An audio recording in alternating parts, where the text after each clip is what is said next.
First story is titled, Am I the a-hole for not allowing my sister to see my son because of something she said months ago? I have two older siblings, my brother 32 and my sister 33. I am 21 and I found out I was pregnant last year. Everyone was more than happy for us and congratulated us. Everyone but my sister. My sister had to basically look after me and take on a third parent role and watch me on nights my parents worked or weekends they worked. Because of that, she blamed me and hated me because I was the reason she lost her childhood. I've apologized countless times to her because this topic came up frequently, but after a while, I gave up trying to make it up to her for something I had no control over. Over and over again, I get phone calls out of the blue for reminding me how much I messed her childhood up and had no remorse. By the way, shout out to all of you older siblings who are forced to grow up too soon and look after your little siblings. When I announced my pregnancy, my sister called me and ruined the moment by bringing up how she had to raise me, how she lost her childhood. Then she started talking about my unborn child, saying how I'm having my baby at an early age because I want him to raise his future little siblings like she had too. She continued in how I'd never make a good mom because I didn't grow up like she did. I finally had enough of her and went no contact. My son was born last month and everyone has got any chance to see him on FaceTime. My brother and parents were the only ones to see him in person. My sister got in contact with my brother and told him to tell me when she can see him. I told him to tell her she isn't allowed to see him because of the way she treated me when I was pregnant. I'm assuming she told our parents this because my dad wants me to let her see my baby. He said let bygones be bygones and stop living the past, and my mom agreed. My fiancé is on my side. My brother is more on her side and only thinks she should apologize for what she said about me being a bad mom, which she's refused to apologize for because she insists she did nothing wrong. I'm not too keen on letting her see him still. I feel like I'm being an a-hole by not allowing her to see him. Am I the a-hole? Editing to add, my brother also babysat me. He always said it wasn't as bad as my sister makes it out to be. Also adding, he didn't watch me as much as she did when he started to play sports. I barely remember my childhood days. I just know she stopped looking after me once I was 8 to 9. Now for the top comments. Not a a-hole. Your sister is understandably angry, but her anger is misplaced. She should be angry with your parents. Your parents forced her to give up her childhood to become a third parent to you. The things she has said to you were unacceptable. She should seek therapy and apologize to you. Your parents are on her side because she is blaming you for their abuse. It's your child and your choice who has a relationship with him. You have done nothing wrong. Congrats on your little one. Her anger is misplaced. This, you have pretty much gravelled at her feet for something you couldn't control because your parents probably don't give the same reaction you did. She's tormenting you because she sees you as an easy target. Stay strong and don't let her see your child until she either A, sincerely apologizes, no, I'm sorry you feel that way, or B, gets therapy for her issues. Not an a-hole. Edit to add, I would probably go low contact with your parents and brother if they keep pushing the issue. Guarantee the first time they watch your child, she will be right over there taking pictures holding them. Not to mention, her sister seems to spend all her free time harassing her for being born. Where are the parents with the whole let bygones be bygones then? Lol. It's clearly not bygones, but not through any fault of OP's.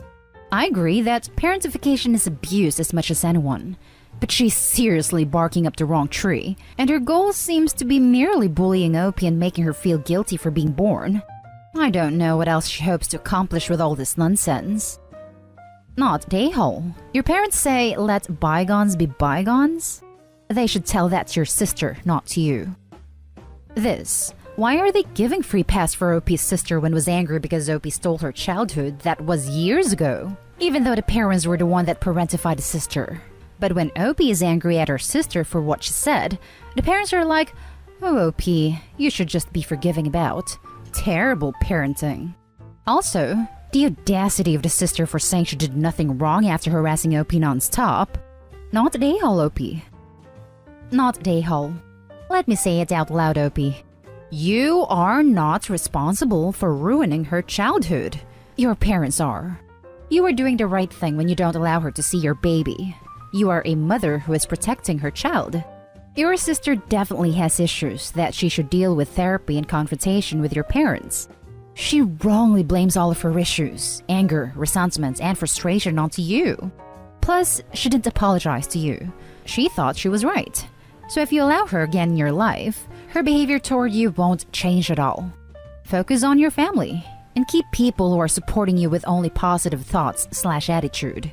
Let your parents and brother know that they have to respect your no-contact decision. They have to stop pushing you. The family/let the past behind card is BS. Now for the next story. Am I the a-hole for not letting my sister live with me after she said she wouldn't help with my kids? I am a single mother of 2 sons, 4 male and 1 male. 4 male is on a 50-50 custody schedule, while I have 1 male full-time, different setups due to different dads. I live in our parents' old home, which they sold to me. My sister lost her job.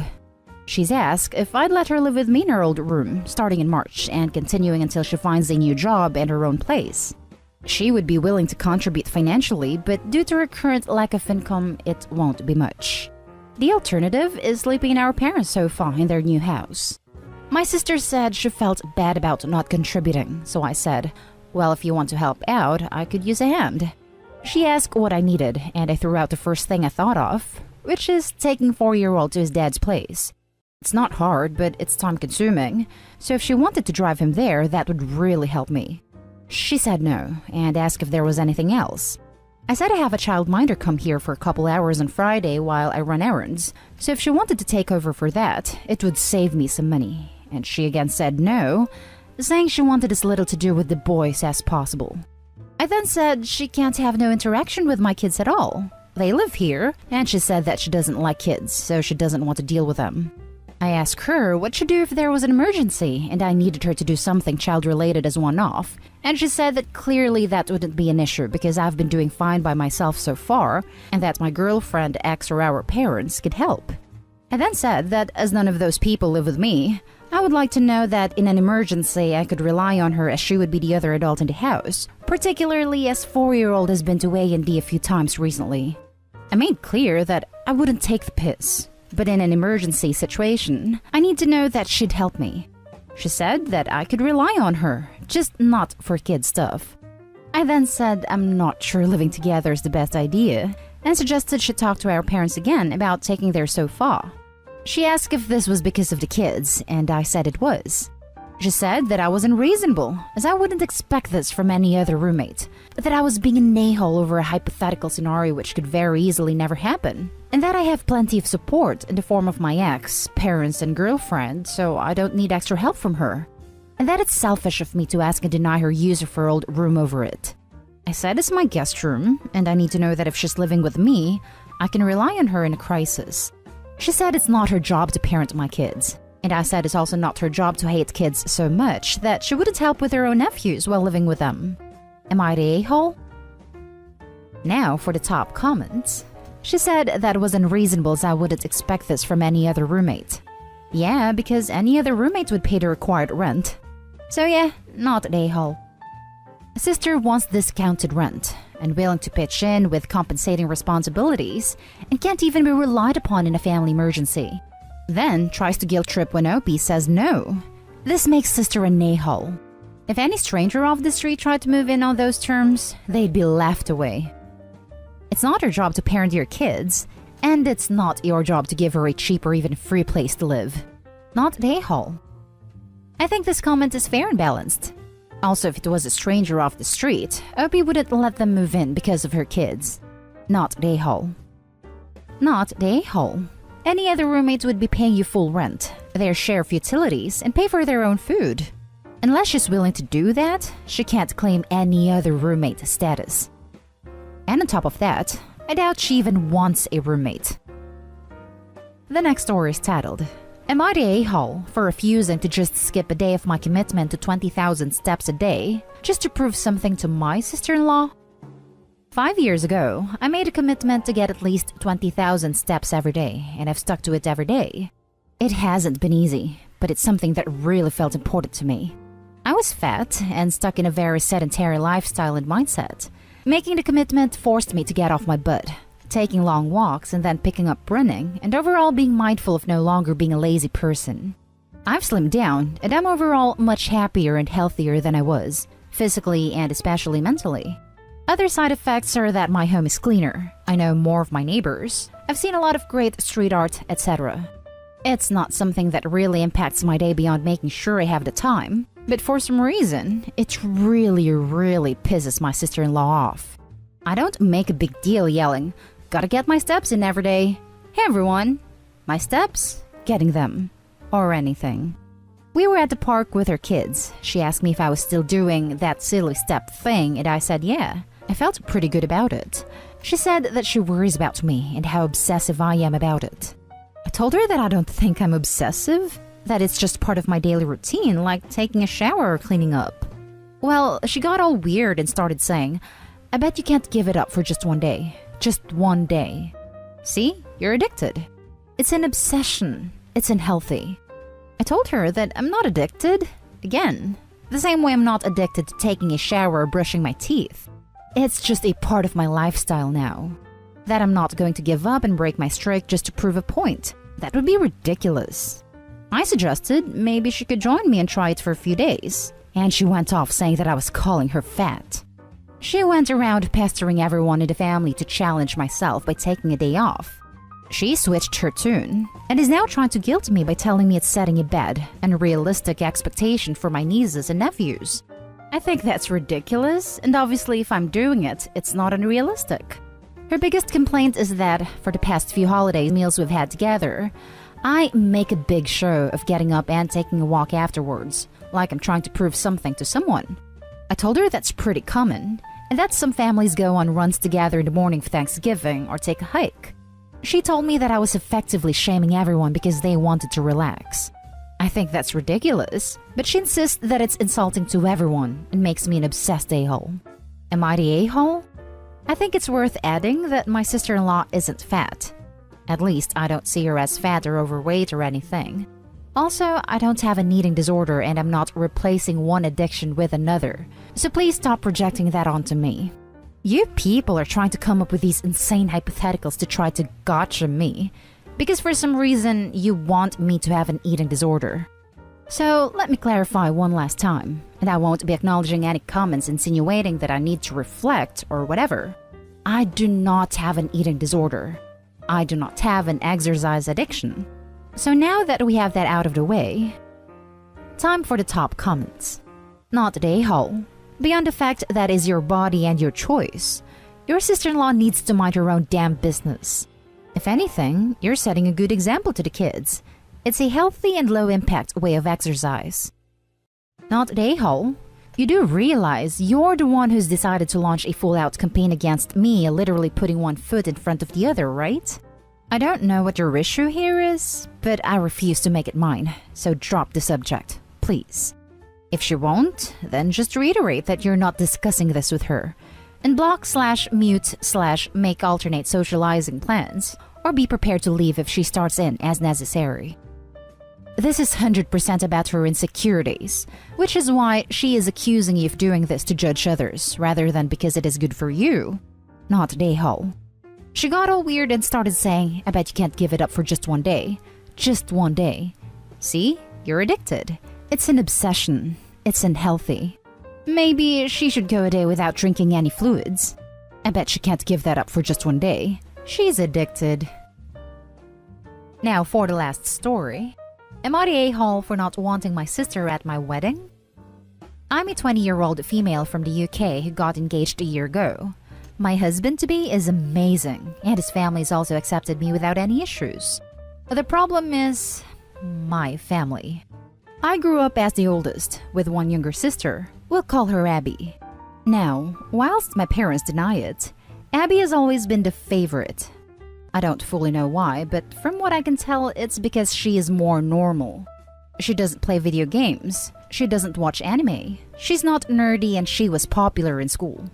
Aside from being the favorite, Abby also has a huge ego and always wants to be the center of attention. For example, my family went for a meal out to a restaurant for my 18th birthday. The whole time, the attention was directed on Abby, whilst I sat there mostly in silence, ignored by my family. Whenever I tried to speak, I was ignored or the topic was quickly redirected to my sister. I don't want the whole spotlight on me, but I at least want to be spoken back to when I'm trying to talk. I just drank a few cocktails and went to bed that night feeling a little hollow. It didn't feel like a celebration, just that I was obligated to be there to listen to Abby ramble on. A year later, I got engaged on the day after my 19th birthday. The next time I visited my parents, they took us out for a meal to celebrate the engagement. No Abby present. This meal was actually very pleasant, and I was hopeful for a better relationship with my parents. However, by the next visit, it was back to normal. And by that point, my sister was in a relationship, which was short-lived, so the attention was on her and her boyfriend. Every single visit after that has been about my sister, her boyfriend, or her breakup from said boyfriend. Me and my future husband are now planning our wedding. We intend to have the wedding in a few years when I've graduated and the virus has passed, but have begun formulating a guest list, color themes, etc. My sister is already beginning to pose an issue. She expects to be a bridesmaid, but is refusing to accept the dress color I've picked. I also intend on letting the bridesmaids pick their own dresses so long as they're the same color. My sister refuses this also and expects me to buy her an expensive luxury bridesmaid dress. She's also nitpicked at other things and speaks as if the wedding is for her. I don't want her to come if she's going to cause problems or become the center of attention. This wedding is the only day I want specifically for myself and my partner. However, I know it'd cause an uproar in my family to not allow her to come to the wedding or to not have her as a bridesmaid. I'm not sure what to do. And whilst my partner and his family say it's my choice and not to worry, I still fear the conflict that may arise if I chose not to let her come. Or if I'm being unreasonable and should give her a chance. Am I the a-hole? Now for the top comments. Not the a-hole. Your wedding, your guests, your decisions. If the people ask don't like them, then they have two choices. Accept and come, or don't accept and don't go. It's very simple. I would explain what you want. And if she doesn't want to join in, then explain she wants to be a bridesmaid and can just be a guest and sit with everyone else, or not come. I'll keep that in mind. Thank you for your response. It's not easy where family is concerned. My wedding was just me, my missus, and two friends. We didn't invite family as they had started to interfere, and it was getting bigger than we wanted. My mother-in-law never said congratulations, and has always been a bit funny about it to me. But my wife enjoyed the wedding, which is the main thing in my opinion. Yeah, I just want it to be amazing for my partner and I and to splurge a little on the honeymoon. However, are using it as an opportunity to invite overseas friends to join us. We never wanted to have a big wedding and won't go near to my max limit of guests. And all our friends are introverted and only louder and open when with people they're close to. My sister is the outlier. And that's the end of this video, folks. As always, leave a comment and hit like and subscribe. And if you want more of this content, turn your notification on to get updated on the latest videos. And I'll catch you in the next one. Stay safe.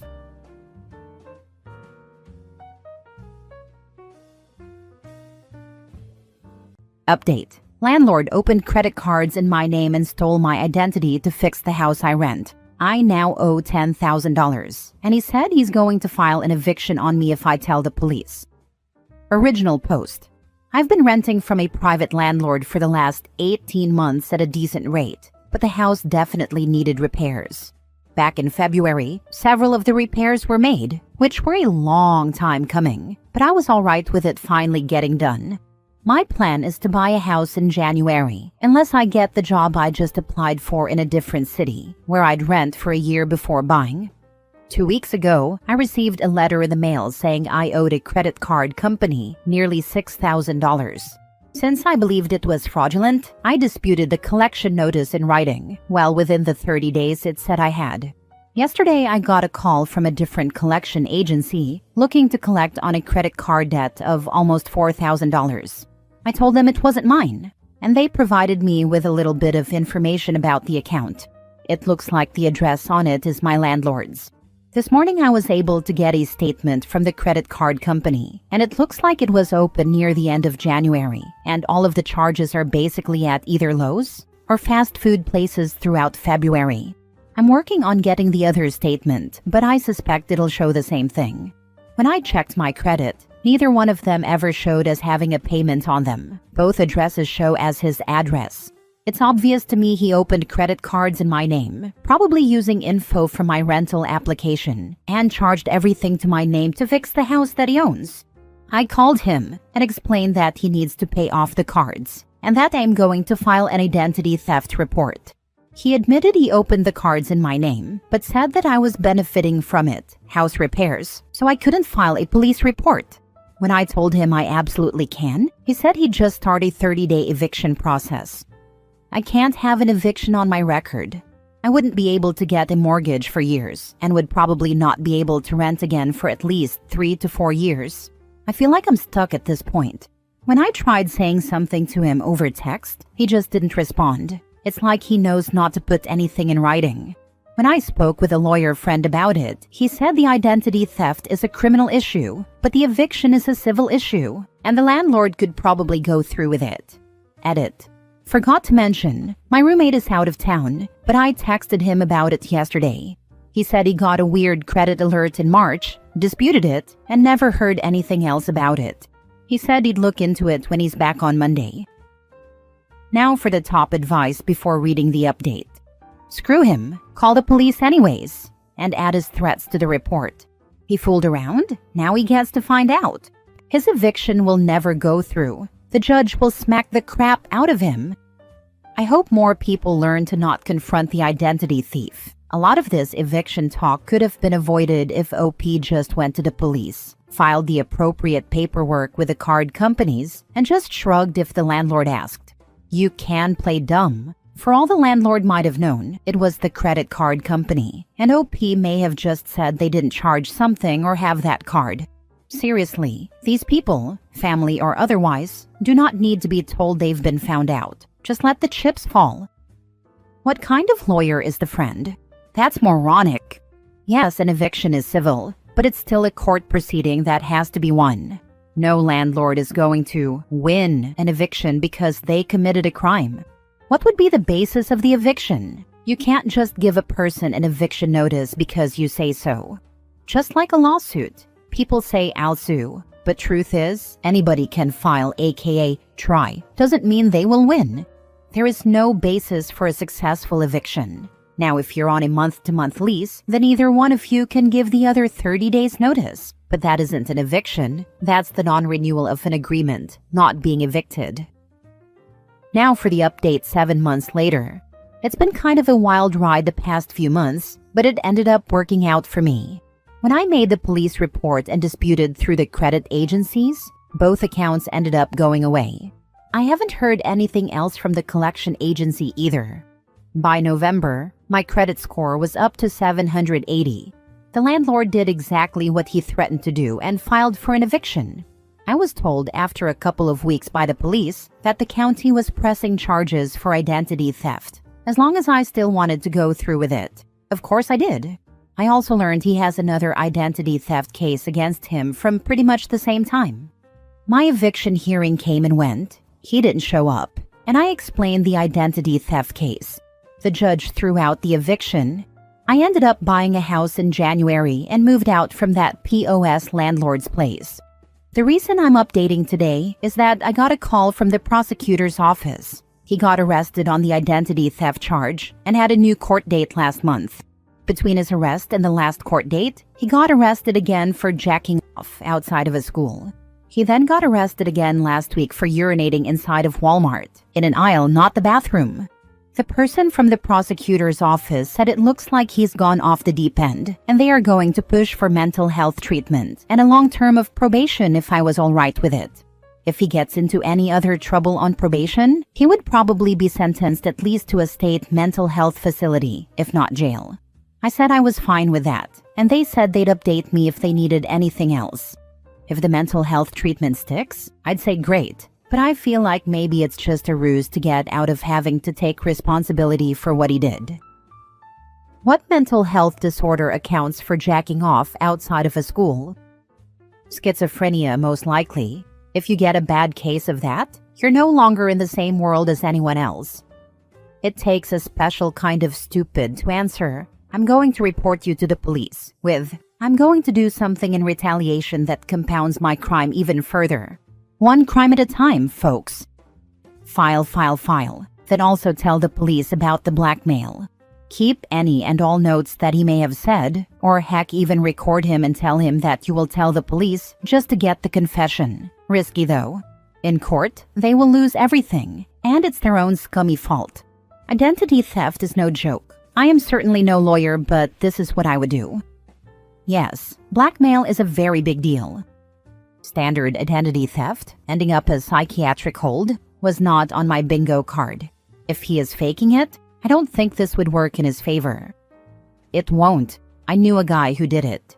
He fought for 2 years to prove he was sane. That's how bad the conditions were. He would rather go to jail. People have a really weird idea of how getting convicted by way of insanity actually works, like it's some get-out-of-jail-free card, when it very much isn't. Next story. Am I the a-hole for stealing my own stuff when I moved out of my best friend's dad's apartment? I moved out of my parents' house for the first time in February 2020. Yep, just 1 month before the pandemic hit. I was super excited because everything seemed perfect. I was going to live with one of my best friends in a nice neighborhood, in a cute apartment, and the rent was really affordable. The apartment belonged to my friend's dad, and over time, our friendship started to cool off. We talked less and less, and I began to feel a weird power dynamic, like she had the upper hand just because she was the owner of the apartment. We hadn't signed any kind of rental agreement either.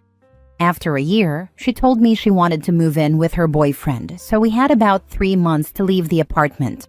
It was a hard hit, but I accepted it. The thing is, those 3 months kept getting shorter, and suddenly I had less than a month to find a new place to live. On moving day, I took everything I had paid for: my bed, desk, washing machine, appliances, and a pair of blackout curtains that I had installed in my room, which cost me $250 USD. The next day, I got a message from my friend calling me indecent for taking the curtains. She said I wasn't allowed to take them because they were now considered part of the apartment, even though I had bought them. We agreed to meet the next day so I could return the keys. I decided to show up a bit early to avoid any issues. And surprise, the security guard wouldn't let me in. He told me my friend had instructed him not to allow me into the building unless she was present. I was so angry and hurt. Someone I considered a friend was treating me like a thief when all I did was take what was mine. Do you think I overreacted by taking the curtains? Should I have left them? Time has passed, and we've ended up seeing each other again here and there, but she's still really selfish and always finds something to complain about. I don't like conflict, so I try to keep things cordial. But honestly, I'm not interested in being friends anymore. How do you even break up with a friend? Nobody teaches us how to have those uncomfortable conversations with friends. Not the a-hole, and bet she couldn't care less about the curtains. Seems like she is a person who likes to stir up drama and getting emotional response from others. You don't owe such person any conversation or closure. Sometimes it is perfectly fine to ghost people. That is exactly what my parents told me. It was never about the curtains. I mean, it was just a selfish response. Thank you. Not the a-hole. If she wanted to keep the curtains, she should have offered to buy them from you. You said this was your first time living outside of your parents' house, and I know in your position I'd be worried that there was some unspoken social rule I missed, so I'll reassure that you haven't missed anything. What you did was absolutely normal. Everyone should leave with the things that they own, unless some other arrangement is discussed and agreed upon. You don't know how calmed I feel after reading your comment. It was my first time indeed, and I really felt like I was wrong and knew nothing about adulthood. Thanks. I have been a landlord and a tenant. You leave what was there when you arrived and take what you added. If you left stuff, even nice stuff, you could be accused of not cleaning out the place upon your departure. She has no idea what she's talking about. Next story. Am I the a-hole for kicking him and his entire family out after he brought them to stay over while I was working out of town? I, 42 male, worked for a company for 15 years until I went out on my own and started my own company. I was engaged at the time with 2 kids from a previous marriage. My success created issues because Jim, 45 male, began to lean too heavily on me. He didn't finish college, something that affected my trust because he said he did. Then I found out he was lying. And his skills are fit for his job only, office assistant, while his dream is to become a very successful executive. I tried to help, but he didn't follow advice. We had issues because he wanted to rely on other people instead of making his own efforts. The results were disastrous in one particular situation where his ex-business partner locked him out, moved their small office over the weekend, and shut Jim out of their logins. I was shocked, but the more I asked, the fewer answers I got. I found out later that the partner got fed up with Jim for wanting to direct the partner's talents and knowledge to his own favor and for taking credit via a social media post. My relationship with his family has always been cold. Father-in-law and mother-in-law are divorced, and father-in-law has always been friendlier, but mother-in-law has always been distant and dry. I accepted it. Nobody is obligated to anything. 2 years ago, I found out that while they hardly talk to me, they meaning mother-in-law, 2 sisters-in-law, and Jim's younger brother, they had a derogatory name they used for me.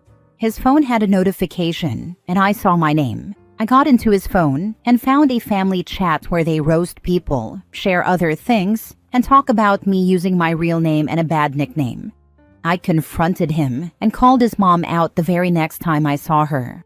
It was a crap show that ruined whatever thin thread of a relationship I had with them. Also, he didn't defend me or stand up for me. I went full no contact with all of them. We had a long crisis, went to therapy, I no longer believe in it, and found stability for over a year with no fights or major disagreements.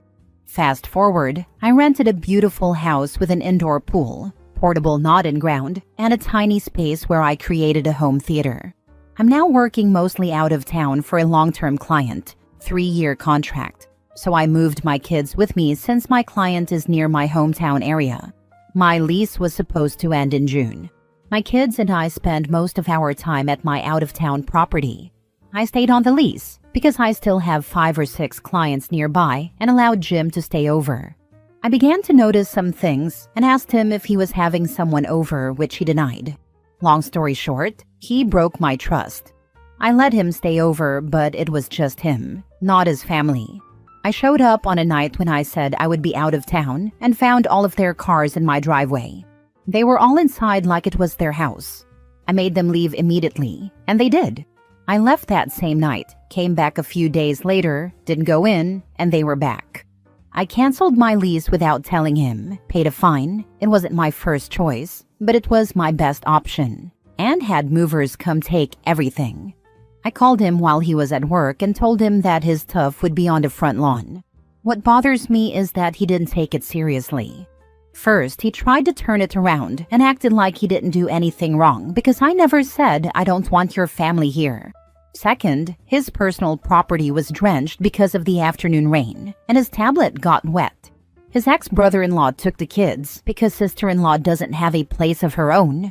I ended up blocking him, but I don't feel any empathy. He did ask me to give him at least 1 week. Because his older sister had gotten evicted while we were on the call at the time, I put his stuff outside, and I refused.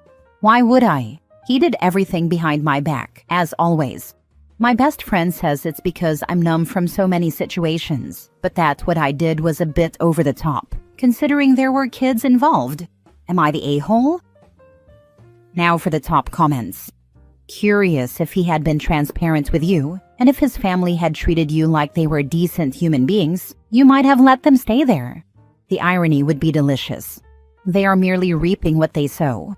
I am a generous, loving person, but when someone takes and uses, there comes a time I snap, and I get cold as heck. I no longer care at all about what happens to them. I am just done. Sounds like that is where you are. I would have been open to help up if his family had been open to at least treating me with respect. I understand that earning the love of a partner's family takes time, but I was willing to be a part of his family. I took their non-replies to my texts and one-syllable responses as a sign. It wasn't ideal, but I could respect that. However, using me as their personal clown behind my back was something else. Last story. Am I the a-hole for not letting my dad's girlfriend walk through the front door that's in my room when she was upset? I, 23 male, live with my dad, his girlfriend, when my dad hasn't kicked her out after one of their spats, and my youngest brother. We've been living together for the past 3 or 4 years.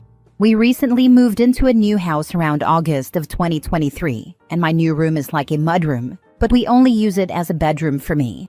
It has the front door, which is fine because my family only really uses the back door, and I can just grab whatever food or packages are delivered and distribute them. Anyway, my dad's girlfriend, let's call her Stacy, 34 female, and my dad always get into arguments when he's drunk. We have a small house, so she has nowhere to go but outside or their closet when they argue. Sometimes my dad is on the back porch drinking with my uncles. And even though they will ignore her when she walks through them to go around the house to sit on the front steps, she would rather go through the front door. Since the front door is in my room, Stacy needs to ask. Because, privacy and all, and because I have to move a bunch of things and leave the door and screen door unlocked and open for her. She always does ask. I normally let her. But a few months ago, when this incident happened, she asked me, and I said no because I just didn't want to have to move all my stuff. I was stressed and wanted to have personal conversations with my friends without worrying she was snooping. She likes to eavesdrop and had stolen my sister's girlfriend's things when my sister and her girlfriend lived with us. Also, I have anxiety about leaving the front door unlocked and open, PTSD things, which was heightened by my stressed state. Anyway, when I said no, she cursed me out and said I was being inconsiderate before storming out of my room and almost slamming the door. My friend said I wasn't an a-hole and that it was my room, so I have the right to say no, and it's just my people-pleasing personality making me feel guilty. Yet Stacy didn't talk to me for almost a month after, and our relationship is still strained. I'm internally torn. So tell me, Reddit, am I the a-hole? Not the a-hole, it's your room. It's good that she asked, but she has to respect when you say no and shouldn't be chewing you out about it. The fact that she also snoops would be enough of a deterrent on its own. It's changed her relationship, but that's on her. How much do you actually like her? I ask this genuinely because once you move out, if you don't want to have much of a relationship with her, you don't have to. However, in the meantime, it may make things a bit complicated. If it were me though, she'd never use that door again. We used to be close, but after this incident and a different one on my little brother's birthday last year, I want nothing to do with her. Apparently, when I'm away for work, I have to stay overnight sometimes. She's been going into my room to go out the front door even though I don't want anyone going in there when I'm not home, which the rest of my family respects.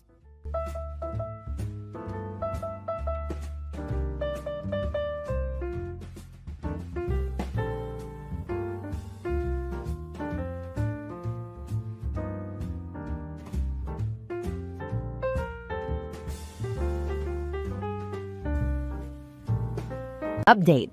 Am I the a-hole for kicking out my mom's boyfriend? Original post. When I was 17, my mom came into money.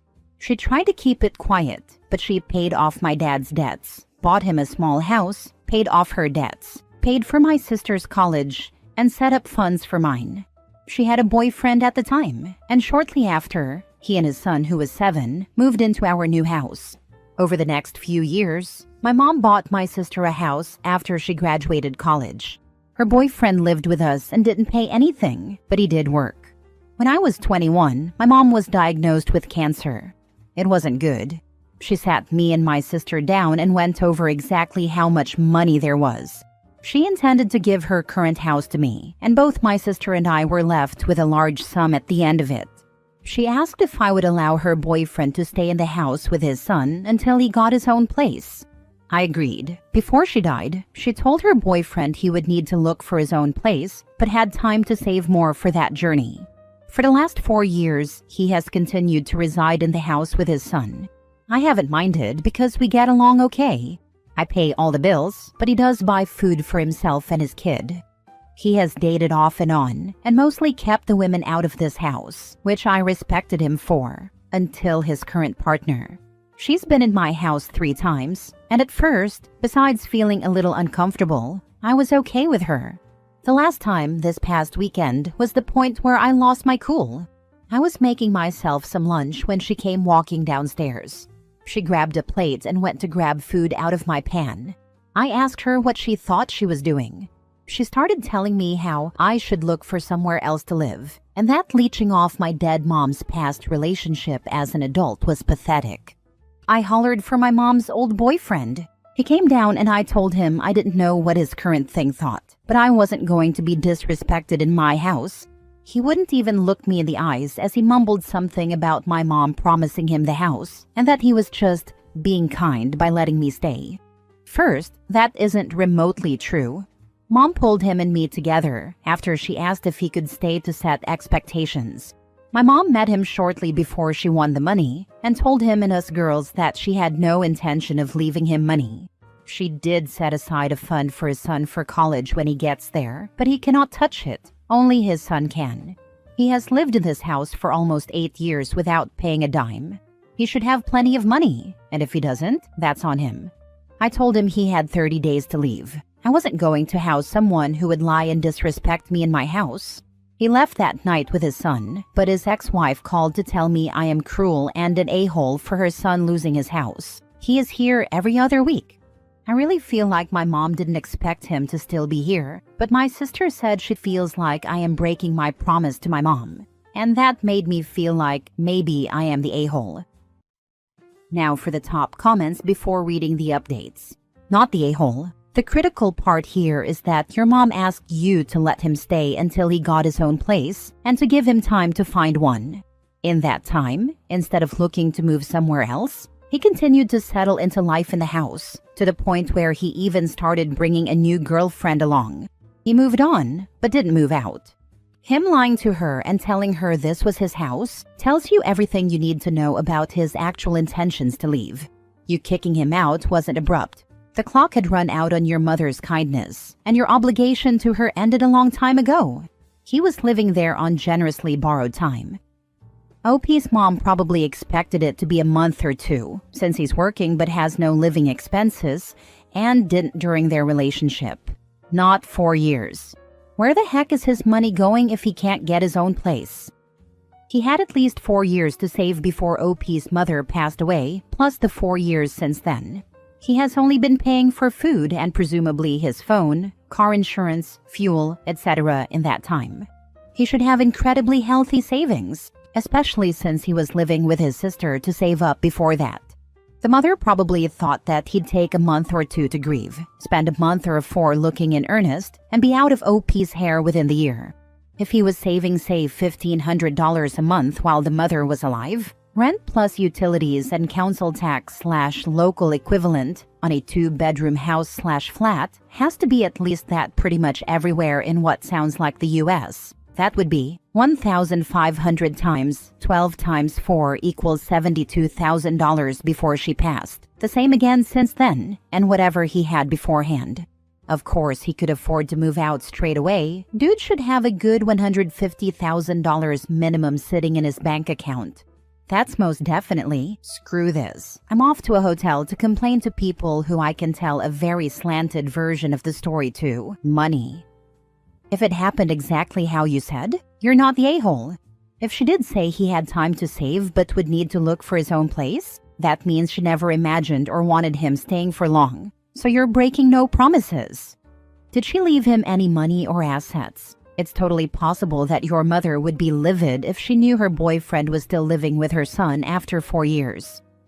No, she created a fund for his son for his college, but that was the only money set aside for him or his son.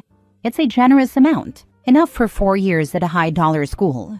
Anything not used for school will be given to him on his 25th birthday, from what I believe she told me. A lawyer and accountant are in charge of those funds, not me or my sister, so I only know what she told us before she died. She was never married to or even engaged to her boyfriend. He lived with his sister and was saving for his own house when Mom met him. Him moving in with us was supposed to be temporary and allow him to save to buy his dream home. But he never left. My mom was like that though. She had a big heart, and sometimes people took advantage of that, especially after the money. She bought him a brand new truck when his car broke down, but beyond that and smaller gifts, like a TV, computer, etc., for birthdays and holiday gifts, she did not leave him money. They had no joint accounts. My mom paid for everything, and he was supposed to be saving for a house the whole time they were together. Sweetheart, you are not the a-hole. First, I am so sorry. You are the only one who knows if you're telling the truth.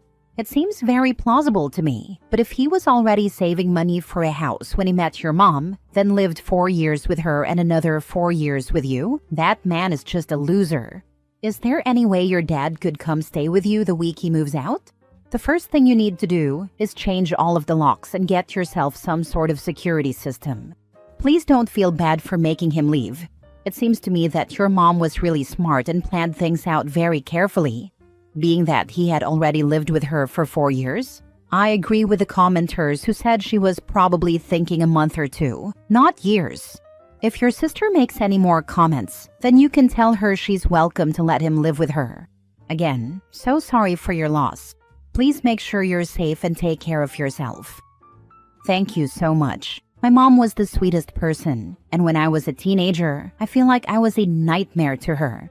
I'm thankful I was much better in my late teens and 20 to 21, so she got to see me mature a little before she passed. I wasn't always the best daughter, but she was always the best mom. I think part of letting him stay so long was having bonded with his son, but also, I liked having someone else around who loved my mom too. There were nights I would wake up from a nightmare and end up in the kitchen, and he would hear me and just come make a cup of coffee and sit and share a story about her. His son loved mom too, and some evenings we would get takeout and watch movies, and joke about what commentary my mom would have had if she had seen the movie with us. My sister lives a state away, so we only really see each other once a month or so. I liked not being alone in this big house. I do have a security system, and the locks have been changed. He is coming over tomorrow to get his stuff. Now for the first update. I do want to take a moment to address some things I saw in the comments.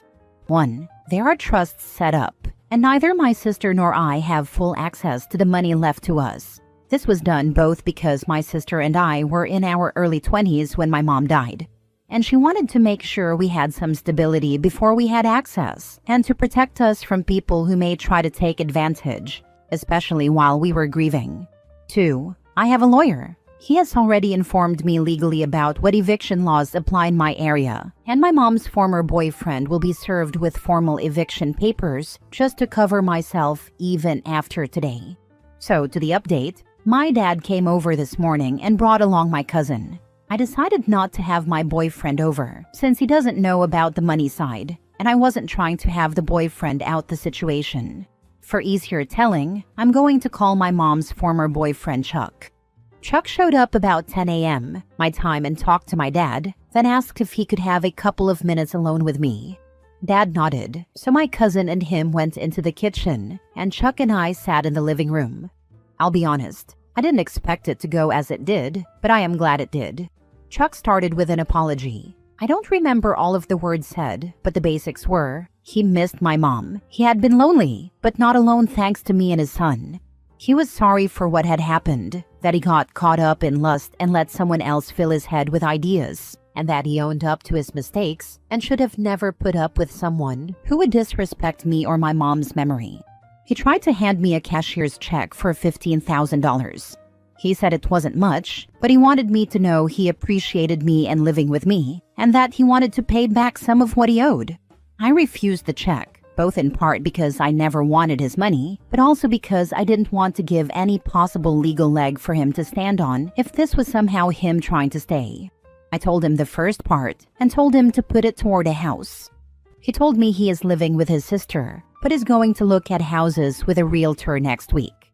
He did say his son is asking about our next hangout date, and said both my sister and I are welcome to arrange time with him. After all of that, my dad and cousin helped him get all the stuff out of the house that he owned. He had brought a U-Haul, and he gave me back my house keys. He apologized again and left. Not what I expected, but it went really well, and I feel a lot less like I let my mom down. I'm just being nosy, sure, but how did the woman who thought she's getting you kicked out of your house respond to it all? No clue. At my house, she just seems smug and bitchy. I didn't ask Chuck about her and honestly don't care. My house is nice, but it's not like it's multi-million dollars or anything. Had you said all that stuff in the previous post to him away from his girlfriend? Were you not there when he grabbed her to leave? Just wondering, because I assumed it was said in front of her, and that's why she left so easily instead of trying to fight to make you leave. All that got said in front of her was that I wasn't going to be disrespected in my house, and he could have 30 days to find new housing and she was not welcome back. That was all I said in front of her, and she kept a pissy face on, but didn't say anything to me and walked out with him. Change all the locks regardless and get cameras. Better safe than sorry. Honestly, I worry about retaliation from the girlfriend more than Chuck, but still a reason to change the locks. With some home warranties, changing the locks is included. Second and last update. This is probably going to be my last update unless something unexpected happens, but I thought I would just give a quick update on Chuck. So, Chuck called me last week and again yesterday. He put an offer on a house, and yesterday it got accepted. The expected close date is early next month, but I am very proud of him. I know everyone expected more drama, and honestly, some of the comments had me worried, but it's been really good. He thanked me a lot for letting him have so much time here, offered me some money one more time for his time here, which I again declined, but I did offer to help him move in when the time comes. Moving sucks. He put down almost half for a down payment, so he definitely was saving money during his time here, and I'm glad everything that happened was an encouragement for him to get into a home of his own. I talked to his son yesterday after he got out of school. We are going to play laser tag this weekend with my sister, and he is excited for the new house too. If Chuck has $15,000 to hand out, I'm guessing he's not exactly skint. Looks like he's landing on his feet, and kiddo should be mostly okay until he's ready to go to college. Chuck's an ass, but he's out of OP's life. She can move on from it. Probably the only real loser in all of this will be the daft girlfriend/ex who forced the confrontation. That's because Chuck and his ex-wife don't have to foot a massive college bill, so both can save a bundle. Now that Chuck has to buy his own place, I bet there are going to be changes to the ex-wife's situation too. Sometimes, offering to fund a child's college education may seem great, but with a dad like Chuck? I was smart in setting up my nibblings' further education funds. They were to either get a decent university course, and anything left over is given to help start up after graduation. If they don't do further education, the amount is given in sections, enough to help out if they need some extra cash, but nothing to subsidize an income. Honestly, I'm glad that this post didn't go the way it usually does with stuff like this. Estrangements, cutting off people, etc. I'm happy for OP and his sister, that Chuck was stupid but not bad, and that their relationship with Chuck's son can continue. Last story. Am I the a-hole for finally telling my brother-in-law to leave after he's been mooching off us for a year? He moved in saying he just needed a few months until he was able to save enough money to rent his own place. It's been a year, but he's never once paid for bills, groceries, nothing. He doesn't even do basic chores, but my wife, she's his brother, always tries to cover for him and does his chores for him instead. He leaves dishes in the sink, doesn't take out the trash, just sits around on his phone when he's at home playing mobile games, or goes out on his motorcycle for long rides with his buddies. We've been biting our tongues because he's family, but last week was the last straw. He came home late, parked his bike, and didn't lock the gate. As a result of his neglect, our dog of 12 years got out. We searched everywhere and even made Facebook posts, only to find out a few hours later that he got hit by a car just outside our subdivision. We were devastated, and I was furious. But guess who was the one acting pissed off? My brother-in-law, saying it wasn't his fault, and that happens, and that he'd just buy us a new dog. What? He hasn't even contributed a single cent to our monthly electric or internet bills. I lost it, told him to pack his stuff and get out. My wife thinks I was too harsh, but I honestly don't care anymore. He doesn't respect our home, our rules, or our damn dog. Am I the a-hole for not considering my wife's feelings first? A part of me feels that we should have talked about it first, but then I acted on my own out of anger. Am I the a-hole? Am I the a-hole for not considering my wife's feelings first? Why isn't she considering your feelings? Why does her brother seem to have priority in your home? That's not okay. Not the a-hole. He didn't get his act together within 3 months. It's my guess he never planned to until he was forced to. The whole not contributing anything to your household is just such gross, entitled behavior. Good on you for finally taking care of business. I'm so sorry about your dog. Agreed. OP has been considerate towards his wife's feelings for at least a year, hence letting the brother-in-law live rent-free. Honestly, she doesn't have any grounds to be hurt or say anything to OP as her brother overstayed his welcome in the first place. This, all of it right here. A few months usually winds up being a few years. A few years of doing absolutely nothing, wasting money on drugs, alcohol, or junk they don't need from Walmart. She will likely, unfortunately, resent you. So offer to go to couples therapy to do some damage control, even though she clearly didn't care about your or the dog's wants and needs, which includes physical safety for the dog and psychological safety for you. Yes, husbands need psychological safety too. Not the a-hole. Why is your wife not more upset about the dog? Or his attitude about letting the dog out? You can't just replace a family member like it was nothing. He needed to go before, but there's no coming back from the dog thing now. He could have been contrite and apologetic, but he couldn't even do that. On top of not paying any bills or doing any chores, he can't apologize for inadvertently hurting your dog? Dude has to go. Seriously, a family member that caused a situation like this would be dead to me.